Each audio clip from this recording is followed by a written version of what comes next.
कल्की कल्की नाम कल्की नाम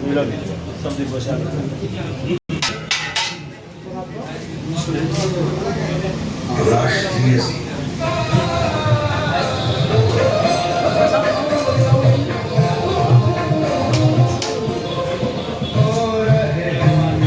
रामा बर्तन असंती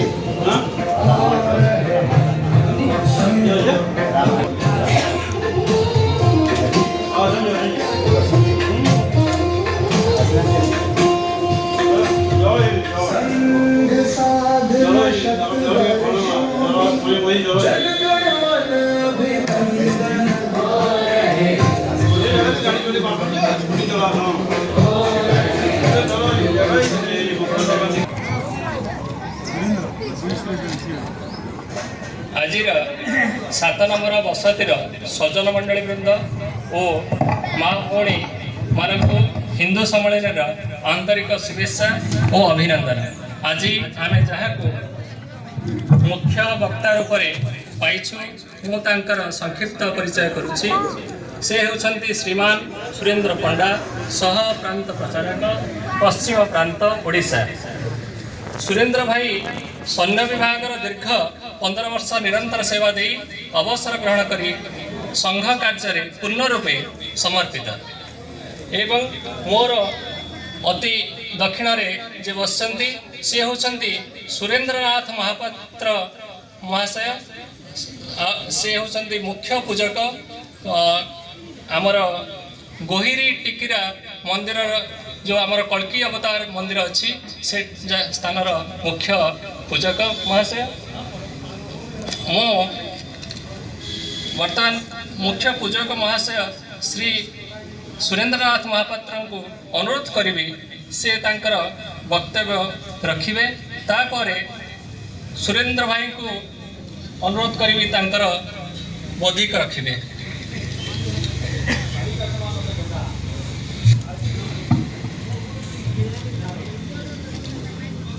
तो आमर देवधाम दिव्यस्थल बुर्ला विद्यानगरी जहाँकि सनातन धर्मर मूलपीठ आम कहीपर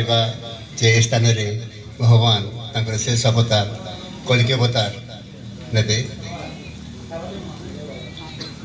तो आम सनातन धर्म आम कहूँ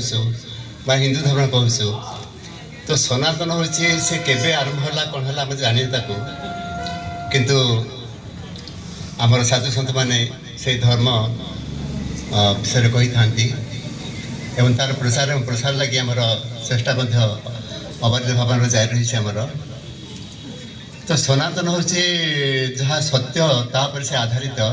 सनातन विश्वास करें कौन धर्म को आक्षेप करने कौन जो धर्म धर्म भर विभेद सृष्टि करने कहीं ना यही धर्म ही समस्त धर्म सृष्टि होती। तो प्रथम कौन धर्म नाला जिते मनुष्य तो सभ्यता आरंभ होता तो से समय ये हूँ देवधर्म जहाँकि देवता माने शिष्य को जाइए आम पाखे। तो आम भिन्न भिन्न अवतार होती सत्यजुगे आमर नृसिंह अवतार बापर त्रेता जुगे प्रभु श्रीराम को अवतार द्वापर जुगे प्रभु होती आमर श्रीकृष्ण अवतार एवं शेष आम अच्छी कल्की अवतार कहुई। तेमती भाव आम 10 अवतार का विश्वास करुँ आम श्रीमद भागवत 24 अवतार विषय वर्णित अच्छी। तो अवतार हूँ जे से अवतारटा कहीं हमें जे मनुष्य समाज को श्रृंखलित करने अवतारटा होती से। तो बर्तमान हूँ प्रजुक्ति विद्यार जुग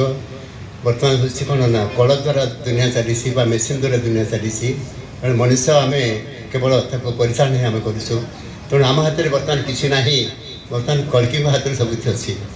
तो कलू हेले कल्की आम भाव नहीं जो पुराण लिखाई मातृगर्भ जात हे से अंक ब्राह्मण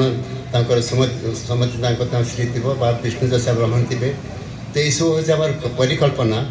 जदि तार सत्यता आधारित आम विश्वास आम करवा ताहले आमर पुराण शास्त्र आमर जेकोसी प्रकार धर्म जहाँ अच्छी पृथ्वी में कौन धर्मर कौन धर्म ग्रंथ मोबाइल फोन विषय कहीं लेखा ना बिजुली बत्ती विषय कहीं लेखा ना ये जो बाष्प इंजिन है इलेक्ट्रिक इंजिन बर्तमान डीजेल इंजिन है गाड़ी मोटर कौन कौन कहीं लेखा ना ये जो हजार हजार ब्रह्मजान आकाश चलिए आम केवल गोटे अच्छी पुष्पक जान विषय जहाँ अच्छी रावण पाख जहाँ से कुबेर पाख चोरी आनीला किंतु हजार हजार आकार जो विमान चली तो या विषय कौन धर्मीय खाता मानने ग्रंथ में कौन यार सूचना ना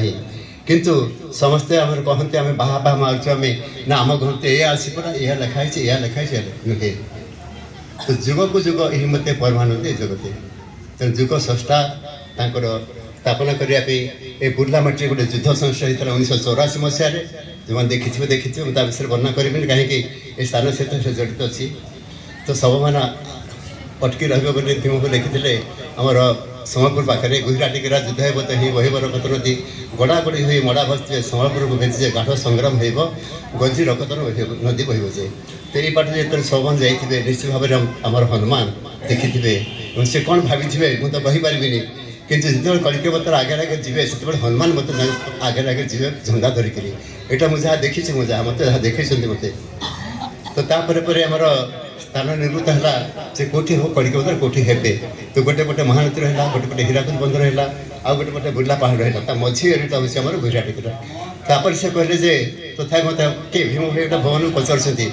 मत दीर्घ स्थान से स्थान विषय संकेत दिंतु कहले गंडा गंडा मेढ़ा मुंड छुंडी थी धंडा मल पूरी ही उपतर प्रभु खेल करुवे भक्त रखापी गर्जन घात पड़ो तो जिते आम देखुचे मालमाल मेढ़ा बंधाई बर्तमान कटा हो देखी जो देखी ना देखी आसवे तो ये रक्तधार सब बहुत ये लिखाई कलापर कौन से दिन माँ आदिशक्ति कौन कले शिलान्यास कले और नृसिंहास नृसिंहनाथ मंदिर गुप्तराशि से कौन कले ना से प्रतिष्ठा करके वर्षे पर्यंत कौन कर स्थान निरूपण कर बसिले से सम्बलपुर रेलवे स्टेशन गोटे पेज तौर से देखादे नृसिंहनाथ मंदिर पचार वर्षे पर से गाँव कौटे पाइक मंडल नृसिंहनाथ मंदिर तो यहाँ गोटे सत्य घटना तापर बुर्ला मेडिकल तो से गाँ गले मो डॉक्टर रूप परिचित थी सेवा भी कर लोक देखिए तार फल हुए तो मतलब मिली मुझे कहीपरि तो तापर मत निर्देश मिलला जे तुम्हें जाओ जो तुम पाद रक्त बाहर से जो पथर थो से पथर मुझे शिलान्यास कर तो से पूजा कर तो से समय कौन है रामा बाबू ये से आसी ना मोर ये नमस्कार कर कहीं पीठ से तैयारी कर तो सी ये आसी जाती से पीठ को कहते आज्ञा से आमर महावीर स्थापना होती केतल आसते के आसपार नी किंतु आज आम कर्मकर्ता मानकर आपण मानकर जो शुभेच्छा आज मुझे उपस्थित होती तो तेणु आगे किसी कहना चाहूनी से शिलान्यास है जो रक्त बाहर पादर से पत्थर पूजा कली आप देखिए गुजराटिकरा देवी बाहर माटी भितर से देवी सत्य सम्मुख बाहर और तापर कलिकीराम बाहर महानदी गर्भर सब लिखाई मालिका तो तेणु मालिका पीठ जब जो जाना मुझे आशा करी से लिखिले गुप्तर प्रभु फल करुवे भक्त रखापी तो निश्चित भाव में बर्तमान ये सेवा करी बर्तमान मोर हूँ बर्तमान 82 82 वर्ष मोर बर्तमान चली मतलब तो मो जीवन अधिकांश समय मुझे देदेली से भगवान कलिकी अवतार से हनुमान बाहर ये हनुमान जो स्थापना है सुंदर जी जय हनुमान ज्ञान गुण सागर जय रहे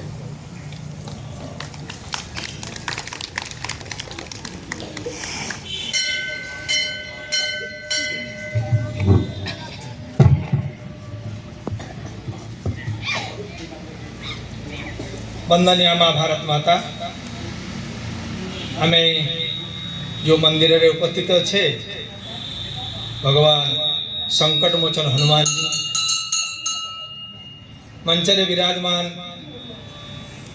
कल्की भगवान का पुजारी सुरेंद्र जी आमर यही कार्यक्रम संयोजक महोदय मो सामने बसवा देवी स्वरूपा मातृमंडली और सज्जन वृद्ध आज्ञा कहवा समय विषय आसला प्रकृत आम बहुत बड़ भाग्यशाली आज भगवान पाखे समस्ते एकत्रित हो रविवार सब मजा करती आम गोटे मजा करने को बस से कौन मजा यहाँ ना हिंदू सम्मिलन कौन हिंदू मान को हिंदू बोली कह हिंदू हेले लोक भूली जाइछथि प्रकृतरे मनुष्य ही मनुष्य को भूली जाइछथि आम यदि प्रथम प्रश्न पचार जी आम किए ताले आम निजक निजे कहि पारुन आम किए तेणु प्रथम आम जानिया दरकार अछि जे आम सब किए आम सब कोठी जन्म होइछु आम जो भारत माता कोल जन्म होइछे ये भारत माता को एक महान बोली कहुच्छे पृथ्वी पृष्ठ जिते सब देश अच्छी से देश मान भितर ये गोटे पुणी देश जहाँ को कहुच्छी सबुठ बड़ श्रेष्ठ देश कहीं श्रेष्ठ देश आपको कहुच्छी कर्मभूमि धर्मभूमि पुण्यभूमि मोक्ष ये जन्म नहीं व्यक्ति माने मोक्ष पाई जाते कहते मोक्ष पाइबे जिते सत्कर्म करेंगे सत्कर्म माने कौन यहाँ जानिया दरकार आमर भारत वर्ष जिते सब शास्त्र अच्छी वेद वेदांत उपनिषद गीता भागवत रामायण अष्टादश पुराण सबु जिन पढ़ा आम तार पुराण जदि सारांश बाहर करवा तीन टा वाक्य आमको कहुच्छे प्रथम वाक्य कौन परोपकाराय पुण्याय पापाय परपीडनम परर उपकार करने आम जन्म होती अन्य को कष्ट देवान को कष्ट देले पाप बोली कहुच्छे द्वितीय वाक्य कहुई वसुधैव कुटुंबकम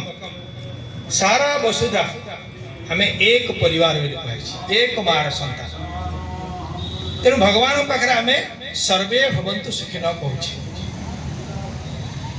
आउ तीन वाक्य आप शुणिथे निश्चित भाव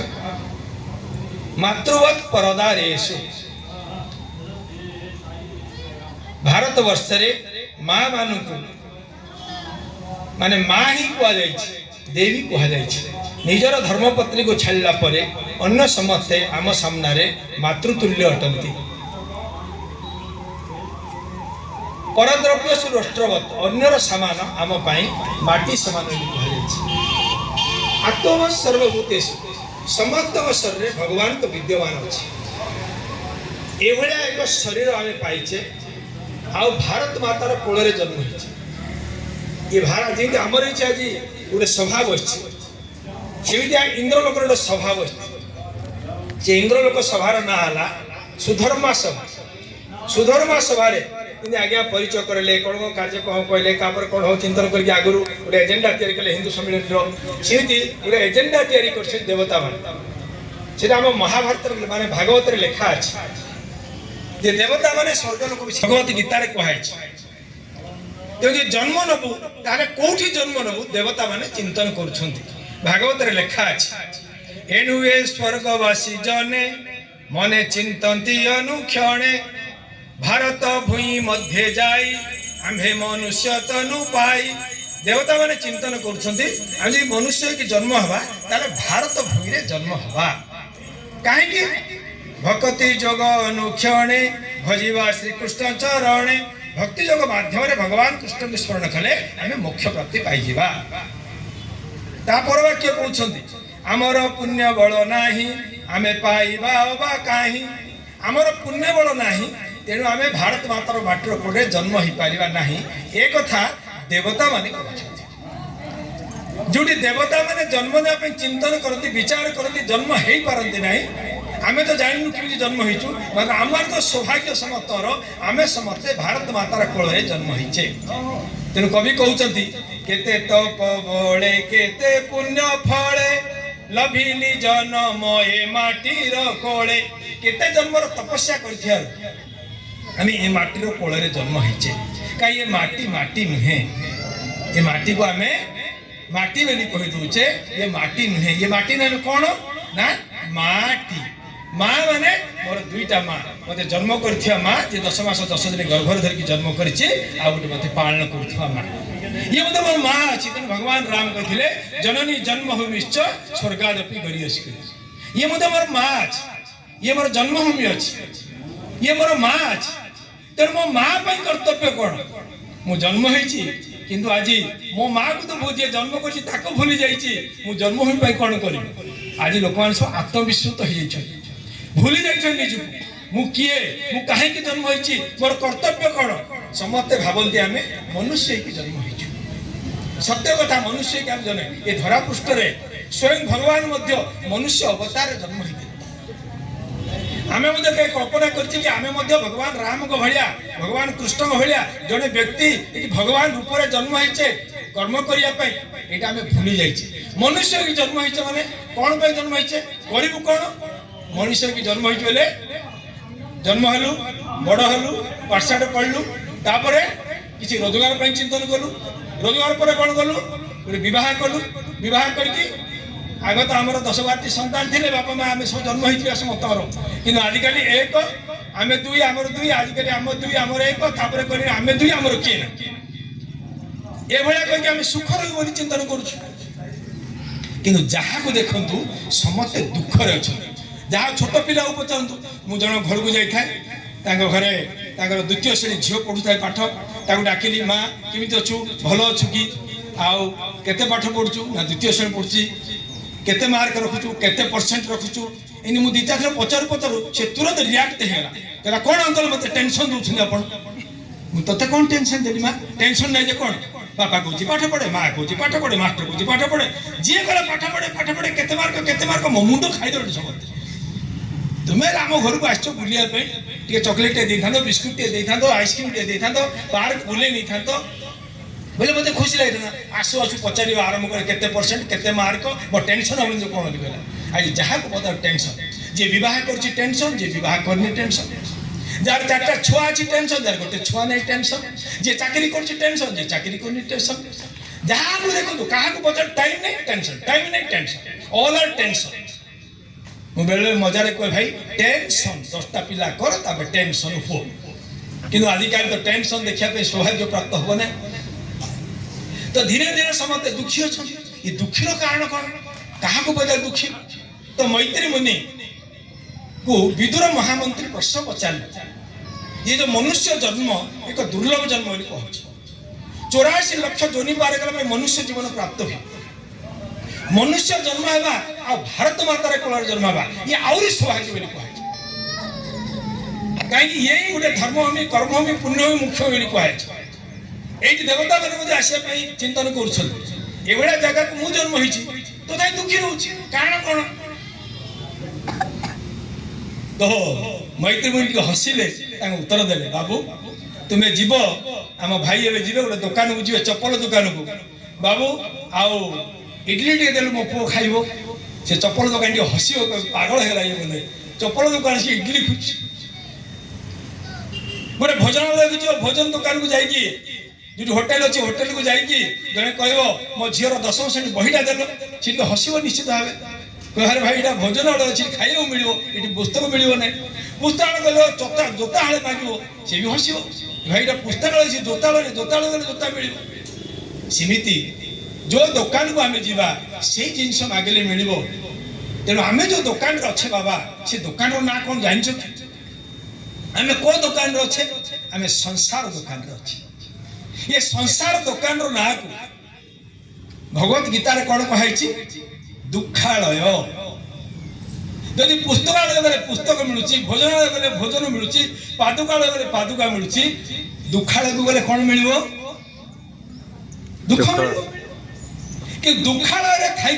सुख प्राप्त चिंतन करुचे सुख हेतु करे लोक नाना शुभ कर्म सुख हेतु करे लोक नाना शुभ कर्म परिणाम दुख मात्र न घुंचे धर्म रिजल्ट कौन अच्छे दुख कहीं ना आम दुखालय थी सुख प्राप्ति चिंतन करुचे से सुखटा किमितिया सुख जो सुखर केबे लिमिटेशन ना समाप्ति ना आशा केबे पूर्ति हुए ना गोटे झील सत्य सागर भेटिया जाए से झील बाबा गोटे प्रश्न पचारा बाबा आई वांट पीस बाबा टी हसीदे कहले बाबा बाबा आई वांट पीस से कहला सी हसी दे उत्तर देले remove I then you will peace I को बाहर कर दे मां आई वांट पीस आई बाहर करबे पीस ही पीस मिले आ किसी जिनस ना तो आई माने कौन अहंकार गर्व जो मुकार तो भावना अच्छी ये मुकार तो जो काढ़ीदेवा भगवान पर समर्पण हो सर्वस्व समर्पण यदि करदेवा भगवान रक्षा सबकी दुख नाशन करदे संकट मोचन हनुमान जी कहूँ आम आसिकी ଦୁଃଖଟା କିନ୍ତୁ ମୋତେ ପୁଅ ଦେଇଦେ ମୋତେ ଝିଅ ଦେଇଦେ କହୁଛି, କିନ୍ତୁ ସମାଜର କଲ୍ୟାଣ କଥା ଚିନ୍ତନ କର। ଯୋଉଥିପାଇଁ ଆମର ଜନ୍ମ ହେଇଛି ସମାଜର କଲ୍ୟାଣ କରିବା ପାଇଁ, ସେଟା ଚିନ୍ତନ କଲେ ନା। ଆମେ ହିନ୍ଦୁ ବୋଲି କହୁଛେ, ହିନ୍ଦୁ କିଏ? ଆଜି ହିନ୍ଦୁ କହିବାଟା ବହୁତ କଷ୍ଟ। ସାର୍ଟିଫିକେଟ ହିନ୍ଦୁ ଲୋକ ହିନ୍ଦୁ କହିଲା ସେକୁଲାର ହିନ୍ଦୁ ଅଛି, ବହୁତ କଷ୍ଟ ଲାଗୁଛି। ଆଜି ହିନ୍ଦୁ କଥା କହିଲେ, ହିନ୍ଦୁସ୍ତାନ କହିଲେ ବଡ଼ କଷ୍ଟ ଲାଗୁଛି। ଆମେ ତ ହିନ୍ଦୁସ୍ତାନ କେମିତି ହେଇଗଲୁ? ଆମେ ହିନ୍ଦୁ କେମିତି ହେଇଗଲୁ? ଆମେ ତ ଭାରତୀୟ ଲୋକ। ଆରେ ଶାସ୍ତ୍ରରେ କହିଲା ଆସିନ୍ଧୁ ସିନ୍ଧୁ ପର୍ଯ୍ୟନ୍ତା ଯସ୍ୟ ଭାରତ ଭୂମିକା ପିତୃଭୂ ପୁଣ୍ୟ ଉତ୍ସବ ସବୈ ହିନ୍ଦୁ ତିଷ୍ଠୁତ। ହିମାଳୟ କନ୍ୟାକୁମାରୀ ପର୍ଯ୍ୟନ୍ତ ଯାହାକୁ ଭାରତ ଭୂଖଣ୍ଡ ବୋଲି କହୁଛନ୍ତି, ସେଇଠି ଯେଉଁମାନେ ଯାହାକୁ ଭାରତ ଭୂଖଣ୍ଡ, ସେଇଠି ସମସ୍ତେ ଯେଉଁମାନେ ଜନ୍ମ ହେଇଛନ୍ତି ସେମାନେ ଯଦି କ'ଣ କହିବେ ନା ଆକୁ ପିତୃଭୂମି ପୁଣ୍ୟଭୂମି କହିବେ, ସେମାନେ ସମସ୍ତେ ହିନ୍ଦୁ। ତେଣୁ ହିନ୍ଦୁ ଗୋଟିଏ ଜାତି ନୁହେଁ, ହିନ୍ଦୁ ଗୋଟିଏ ଧର୍ମ ନୁହେଁ, ହିନ୍ଦୁ ଗୋଟିଏ ପନ୍ଥ ନୁହେଁ, ହିନ୍ଦୁ ହେଲା ଜୀବନ ପଦ୍ଧତି। ଆମେ ସକାଳୁ ଉଠ ସନ୍ଧ୍ୟା ପର୍ଯ୍ୟନ୍ତ ଯୋଉ ଯୋଉ କ୍ରିୟା କରୁଛେ ତାକୁ ହେଲା ହିନ୍ଦୁତ୍ୱ କୁହାଯାଉଛି। ହିମାଳୟ ଠାରୁ କନ୍ୟାକୁମାରୀ ପର୍ଯ୍ୟନ୍ତ ସବୁଠି ଆମ ସଂସ୍କୃତି ବିରାଜମାନ ଅଛି। ଆଜି ଯୋଉଠି ଯାଆନ୍ତୁ ଆମର ମା ମାନେ ଏଠି ଶାଢ଼ୀ ପିନ୍ଧୁଛନ୍ତି, ମୁଣ୍ଡରେ ଓଢ଼ଣା ଦେଇକି ଜଗନ୍ନାଥ ମୁଣ୍ଡିଆ ମାରୁଥିଲେ ହନୁମାନଜୀଙ୍କୁ। ଯଦି ଦକ୍ଷିଣ ଉତ୍ତର ଭାରତରେ ପଳେଇବେ ଶାଢ଼ୀ ପିନ୍ଧନ୍ତି ନାହିଁ, ଡ୍ରେସ୍ ପିନ୍ଧନ୍ତି, ତଥାପି ଓଢ଼ଣାଟା ମୁଣ୍ଡରେ ପକେଇକି ଭଗବାନଙ୍କୁ ମୁଣ୍ଡିଆଟି ମାରନ୍ତି। ବଡ଼ ଲୋକଙ୍କୁ ଦେଖିଦେଲା ପରେ ମୁଣ୍ଡରେ ଓଢ଼ଣାଟି ଦେଇକି ପ୍ରଣାମ କରନ୍ତି। ଏଇଟା ସବୁ ଜାଗାରେ ଅଛି। ଅତିଥି ଦେବ ଭବ ସର୍ବତ୍ର ବିଦ୍ୟମାନ। ଅନ୍ୟର ମଙ୍ଗଳ କରିବା ସବୁଠି କୁହାଯାଇଛି। ସମାଜର ସମସ୍ତ ପାଇଁ ସେବା କରିବା ସବୁଠି ଜାଗାରେ ଅଛି। ତେଣୁ ଏଇଟା ନୂଆ କଥା ନୁହେଁ। ଭାରତ ବର୍ଷରେ ଜୀବନର ମାନେ ଏଇଟା ଜୀବନ ପଦ୍ଧତି ହିନ୍ଦୁତ୍ୱ। ହିନ୍ଦୁତ୍ୱ କୌଣସି ଅଲଗା ସଂସ୍ଥା ଏଇଟା ନୁହେଁ, କ'ଣ ଅଲଗା ତାର ପଦ୍ଧତି କିଛି ନୁହେଁ। ଆଜି ମୋର ମା କହିଲା ଗାଈ ମାକୁ ପୂଜା କରି, ଲୋକ କହୁଛି ଗାଈକୁ କାହିଁ ପୂଜା କରିବୁ, କାହିଁକି କୁକୁରକୁ ପୂଜା କରିବୁ? ଆଜି ଲୋକ ଗାଈ ରଖି କୁକୁର ରଖୁଛନ୍ତି, ରଖନ୍ତୁ, କି ସକାଳୁ ଉଠିଲେ ଆଉ କୁକୁର ଗୋବରକୁ ମଧ୍ୟ ଆଗରେ ଲିପନ୍ତୁ। ବୋଇଲେ ନାକ ଟେକିଲେନି ମା ଆମର। କାହିଁକି ଗାଈ ଗୋବରକୁ ଆମେ ଲିପୁଛେ? କାହିଁକି ଗାଈକୁ ସେଠି ମା ବୋଲି କହିଛି। ଗୋବର ମାଧ୍ୟମରେ ଆସିଲେ ଆମ ଶରୀର ରୋଗ ନିରାକରଣ ହେଇଯାଉଛି। ଆଜି କ୍ୟାନ୍ସର ରୋଗ ନିରାକରଣ ଗୋବର ଅଛି ବୋଲି କହୁଛି। ଆଜି କ୍ୟାନ୍ସର ପେସେଣ୍ଟ ପାଇଁ, ସବୁ ପେସେଣ୍ଟ ପାଇଁ ଗୋମୂତ୍ର 100 ଟଙ୍କା ଦେଇକି ଆମେ ଲିଟର କିଣି ପିଉଛେ। ଆମେ ଆଉ ତ ଦୁନିଆରେ କାହାର ମୂତ୍ର ପିଉନି। ଗୋଟେ ଗଛଟାକୁ ପୂଜା କରୁଥିଲେ ଲୋକ କହୁଛି ହିନ୍ଦୁମାନେ ପାଗଳ ନା କ'ଣ ପୂଜା କରୁଛନ୍ତି। ସ୍ୱାମୀ ବିବେକାନନ୍ଦ ଆମେରିକାରେ ବୁଲିବା ସମୟରେ କହିଲେ, ରଜାଙ୍କୁ ଭେଟିବା ପାଇଁ ଗଲେ, ସେ ରଜା କହିଲେ ଏ ଭାରତୀୟ ଲୋକ ଯା ମୂର୍ଖ ଯାକ ମୂର୍ତ୍ତି ପୂଜା କରୁଛନ୍ତି, ପଥରକୁ ପୂଜା କରୁଛନ୍ତି, ଗଛକୁ ପୂଜା କରୁଛନ୍ତି, ଆଙ୍କର କ'ଣ କଥା ଶୁଣୁ ଯେ ତାଙ୍କୁ ଡାକିଛ? ତ କହିଲେ ନାଇଁ ନାଇଁ, ସେ ଆପଣଙ୍କୁ କହୁଛନ୍ତି ପୂଜା କରିବା ପାଇଁ ନାହିଁ, କିଛି କହିବା ପାଇଁ ଆସିନାହାନ୍ତି। ଆପଣ ଏ ଭୂଖଣ୍ଡର ରଜା ଅଛନ୍ତି, ଆପଣଙ୍କ ଦର୍ଶନ କରିବା ପାଇଁ ଆସୁଛନ୍ତି। ଯେମିତି ଗଲେ ସ୍ୱାମୀ ବିବେକାନନ୍ଦ ତାଙ୍କ ପାଦ ତଳେ ପଡ଼ିଗଲେ। ରଜା ଟିକେ ଖୁସି ହେଇଗଲେ, ବସିଲେ, ହଉ ବାବୁ ବସ ବୋଲି କହିଲେ। ବସିଲା ପରେ ଚର୍ଚ୍ଚା ହଉ ସେ କହିଲେ ଆଜ୍ଞା ଏ ଯୋଉ ଫଟୋଟା ଲାଗିଛି କାହାର ଫଟୋ? ନା ମୋ ବାପାଙ୍କ ଫଟୋ। ତାଙ୍କୁ ଟିକେ କାଢ଼ିକି ମୁଁ ତାଙ୍କୁ ଦର୍ଶନ କରି ତାଙ୍କ ପାଦ ଛୁଇଁଲି। ରଜା ବଡ଼ ଖୁସି ହେଇଗଲେ, ଫଟୋଟାକୁ ତଳକୁ ଆଣିଲେ। ତଳକୁ ଆଣିଲା ପରେ ଇଏ ମୁଣ୍ଡିଆ କ'ଣ ମାରିବେ? ତାମ୍ବୁଳ ଖାଇଥିଲେ ମାନେ ପାନ ଖାଇଥିଲେ, ଥୁ କରି ଥୁପି ଦେଲେ। ଯେମିତି ଫଟୋ ଉପରେ ଥୁପି ଦେଇଛନ୍ତି, ରାଜା ବଡ଼ ଖୁସି ହେଇଥିଲେ। ଖୁସି ହେଇଥିବେ ପ୍ରବଳ ରାଗିଗଲେ। ତୁ ମଣିଷ ନୁହେଁ, ପଶୁ ଯାକ ଭାରତୀୟ ଲୋକ, ମୁଁ ଜାଣିଛି, ସେଥିପାଇଁ ତୁ ମନା କରୁଥିଲି। କ'ଣ ହେଲା ଆଜ୍ଞା, କାହିଁକି ରାଗୁଛନ୍ତି? କ'ଣ ମୁଁ ଭୁଲ କଲି କୁହନ୍ତୁ? ଆରେ ମୋ ବାପା ଉପରେ ଛେପ ପକେଇଦେଲୁ। ଏଇଟା ଆପଣଙ୍କ ବାପା କି? ଇଏ ଆପଣଙ୍କୁ ଜନ୍ମ କରିଥିଲା କି? ଏଇଟା କାଗଜ, ଇଏ କେମିତି ବାପା ହେଇପାରିଲା? ଆରେ ବାପା ନାହିଁ, ବାପାଙ୍କ ଫଟୋଟା ପରା। କାଗଜରେ ବାପାଙ୍କ ମୂର୍ତ୍ତିକୁ ଆଙ୍କି ଦେଲେ, ସିଏ ତୁମର ବାପା ହେଇଗଲା। ଆମେ ଗୋଟେ ପଥର ଉପରେ ଭଗବାନ ମାନିଗଲେ କ'ଣ ଅସୁବିଧା ଅଛି? ଆମେ ଗଛ ଭିତରେ ମାର ରୂପ ଦର୍ଶନ କଲେ କ'ଣ ଅସୁବିଧା ଅଛି? କାହିଁ ସିଏ ବି ଆମକୁ ମୋ ମା ଭଳିଆ ପାଳନ କରୁଛି। ତୁଳସୀ ମାକୁ ଆମେ ପୂଜା କରୁଛେ, ଯେ 24 ଘଣ୍ଟା ଅକ୍ସିଜେନ ଦେଉଛି। ଗୋମାତାକୁ ଆମେ ପୂଜା କରୁଛେ ପଶୁ ହିସାବରେ, ସେ 24 ଘଣ୍ଟା ଅକ୍ସିଜେନ ଦେଉଛି, ମୋ ଜୀବନକୁ ବଞ୍ଚଉଛି। ମୁଁ ତାକୁ ପୂଜା କଲି, କ'ଣ ଅସୁବିଧା ଅଛି?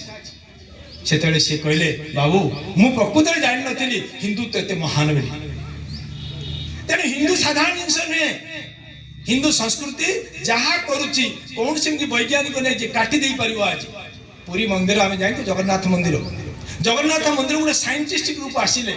ଯେ ପୁରୀ ମନ୍ଦିର କାହିଁକି ଏତେ ବିଖ୍ୟାତ, 22 ପାହାଚରେ ଗଡ଼ିଗଲେ କାହିଁକି ପୁଣ୍ୟ ହେଇଯିବ ବୋଲି କହୁଛନ୍ତି। କ'ଣ ଅଛି ଦେଖିବା, ଚାଲ। ଦେଖିବା ପାଇଁ ଗଲେ, ମାସ ରିସର୍ଚ୍ଚ କଲେ, କିଛି ପାଇଲେ ନାହିଁ। କିନ୍ତୁ ଦେଖିଲେ କ'ଣ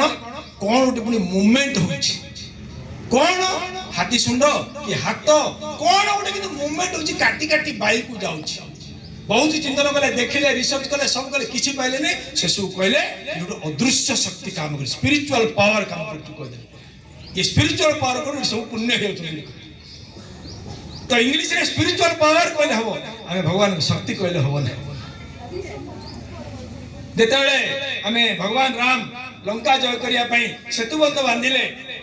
आमे कहलु लोक आम कथा उड़ेले हसिले नेता माने केते बड़ा बाहुल्य कहले कहले अरे को राम थिला के बांधे देला केवल लोक मिछ कथा हली कहले कि अमेरिका रो नासा कंपनी जेतर कहला जे गोटे ब्रिज तैयारी हिची से ब्रिज 17,50,000 वर्ष पूर्व तैयारी हिची आ मनुष्य द्वारा तैयारी हिची 17,50,000 वर्ष मनुष्य कोड आसिले आम छात्र आम जो इतिहास पढ़ीचे से इतिहास रे 5,000 वर्ष पूर्व सृष्टि जलार्णव थिला जलरू शैवाल हला शैवाल रे 21 प्राणी हला 21 प्राणी रो एनी माकड़ की माकड़ मनुष्य हिची किंतु आज्ञा तो एते बयस कहले आज्ञा हम पूजारी आज्ञा सुरेंद्र आज्ञा ताको बापा कर बोधे लांज थिबो कटे कटियार से देखि जे मनुष्य हवार मु तो जानि आमे देखिनु आज भी एते माकड़ अछन काई गोटे माकड़ लांज काटी करिया तो देखिनु आमको एक विभ्रांतिकर विचार कहगला जो सेटा कहला परे ताको भांगीदा पई षडयंत्र भी चलला कि दुर्भाग्य एभलिया मनुष्य तैयारी करथिले एभलिया इंजीनियर माने काम करथिले जो इंजीनियर माने काम को बुलडोजर भांगिया पई मध्य हेई पारला नै भांगी पारला नै आज भी अछि राम सेतु बन देखि पारे तेणु भारतीय संस्कृति भारतीय परंपरा भारतीय जीवन शैली एक आज्ञा कहला प्राचीन केबे आरंभ के कोई पारे देश के तैयारी करजे स्वयं भगवत प्रणेतु बोली कहाई स्वयं भगवान को द्वारा राष्ट्र निर्माण केबे ही चारि पद के कोई परना तेणु ये राष्ट्र चिरंतन सत्य सनातन बोली कहा जाय एई जो विचार चलछि जो चिंतन चलछि आको सत्य सनातन हिंदू धर्म बोली कहा जाउछि आज जे अनेक दिन चलछि केबे आरंभ होछि के तार अनंत नाही काहेकि एटा जायछि कलिजुग आयुष 4,32,000 वर्ष द्वापर जुग 4,32,4,32 8,64,000 वर्ष त्रेता जुग 12,96,000 वर्ष सत्य जुग 4 गुण एभला महाजुग ताकि चिंतन करिया पुनी केते थर आछि केते थर जाइछि तेली सृष्टि आरंभ होई कि केते वर्ष होला केही कहि परिबो नै कि ये कलि जुग आरंभ होई मात्र 5,107 वर्ष होइछि 127 वर्ष होइछि तेणु एभलिया एक संस्कृति एभलिया एक विचार आमे समस्त जन्म हिचे जो संस्कृति की सारा विश्व को दिग्दर्शन देइछि जहां नाही भारत तहां नाही जगत एई कहउथला भारत को सुनार चिड़िया बोली कह जाउथला आज भी आपण माने यदि देखिबे समस्त पाठ पढ़ा व्यक्ति आमे सब बसछे फेब्रुआरी 2 जे देखिबे आमे हमरो लॉर्ड मैकेले हमरो 1835 मसिया फेब्रुआरी 2 रे गोटे भाषण इंग्लैंड पार्लियामेंट रे दैथिले से इंग्लैंड पार्लियामेंट जो भाषण दैथिले सेतरे कोन लिखछन्ती भारत रे किए गरीब नथिले भारत रे किए अशिक्षित नथिले भारत रे एही भी दुर्बल नथिले ये वीर भग्या वसुंधरा भारत वर्ष मोर मां एभलिया वीर संतान जन्म करछि कि सारा दिग्विजय वीर होई अछंती किंतु एभलिया देश 1200 वर्ष धरि पराधीन रहिला आर पछ रहस्य कोन काहे के कथा हला आमे आज इतिहास पढ़िबा हम इतिहास रे जहा लिखा हैछि बड़ विचित्र प्रकार इतिहास लिखा हैछि दुई जन को उदाहरण देवी आपण जड़े व्यक्ति आसिला आम मां मानकरो चोरी आरी करिकी 200 स्त्री रखिला ताको आमे अकबर द ग्रेट बोली पढिले आउ जन व्यक्ति विवाह करथांती सैन्यमान तार सैन्य समान नै आसिला को आगे आपण पा ଗୋଟେ बढ़िया जिंस गिफ्ट दे पा आछु तूफान नै के आछु बोली कहले कोन आइन जानो बोली कहले पछाडी से धरि के आसिला को हठात छाईना पड़ला छाई पड़ला ଗୋଟେ स्त्री लोकर छाई पड़ला देखि देई की शिवाजी महाराज नतमस्त भेले मां तुम्हें कुआडे आछो बोली कहले ना आपण पे भेटी आनछु तू जानि नाउ कि तुरंत हम नहीं फेराओ बोली कहले जे मां को सम्मान दउथले ताको हमें पहाड़िया मूसा बोली कहले जे मो मां मान को अपमान करथला हमें अकबर द ग्रेट बोली पाठ पढले हम संस्कृति हम विचार को भूले दिया गला मु पथे गेला मातृवत परदा रेसु काहे कि ए देश नारी रे देश जत्र नार्यत्व पूज्यन्ते रमन्ते तत्र देवता को आछि जो नारी को पूजन करा जाए से भगवान अछंती जो घरे नारी नहीं भगवत गीता रे कहला कोन बोली जो घरे गृहिणी नहीं ताको कोन कहया श्मशान बोली कहा जाए आमर धर्मपत्नी बोली कहुच्छे आजिकल आम भाई मैंने गला चाकरी बाकरी कले इंग्लीश पाठ पढ़ी गला किए बोली कहले मो धर्मपत्नी कह लाज लगुच मो स्त्री कह लाज लगुच मो माइकिना कह लाज लगुच मोर मिसेस बोली कही मोर मिसेस बोले कौन आप डिक्शनरी देखते तो किए आसे आम मैडम आसे कही इंग्लीश कथा कहतु इंग्लीश भाषा खराब नुहे मतलब तार अर्थटा बुझी कहतु थे आप देखिए इंग्लीश नारी शब्द ना नारी शब्द 3टा आम कहे मैडम वाइफ मिसेस थे आप डिक्शनरी बाहर कर ऑक्सफोर्ड डिक्शनरी थे देखु आउ के घरे कहबेनी तुम मत कह आप स्वामी मान तागिद करेंगे आ मत कहना कथा एत खराब शब्द कि आम इंग्रेजी आदि ही जाए जापारे चिंतन करें कौन कहे भाषा सब जाना दरकार कथा कहली कितु जाणिकी अर्थ कहवा दरकार तो धीरे धीरे आमर सके धर्मपत्नी कहुचे आमर धर्म को किए रखा गृहस्थ धर्म को आम माँ रक्षा कर माँ एत बड़े त्यागी तपस्वी विचारवान तार दुनिया रे किए ना तेणु माँ गाड़ी भी दांडर धूली माँ अनुरोध करी सुरेंद्र भाई के आमर मुख्य पूजक कल्की अवतार महापात्र आज्ञा को सम्मानित कर उत्तर दे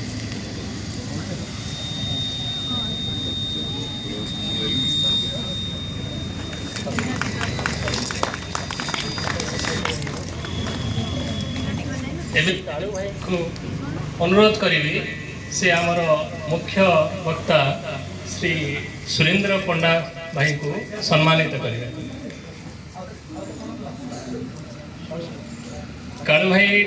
को अनुरोध करी से मंच पाख को आसवे एवं आमर मुख्य वक्ता श्री सुरेंद्र भाई को सम्मानित करेंगे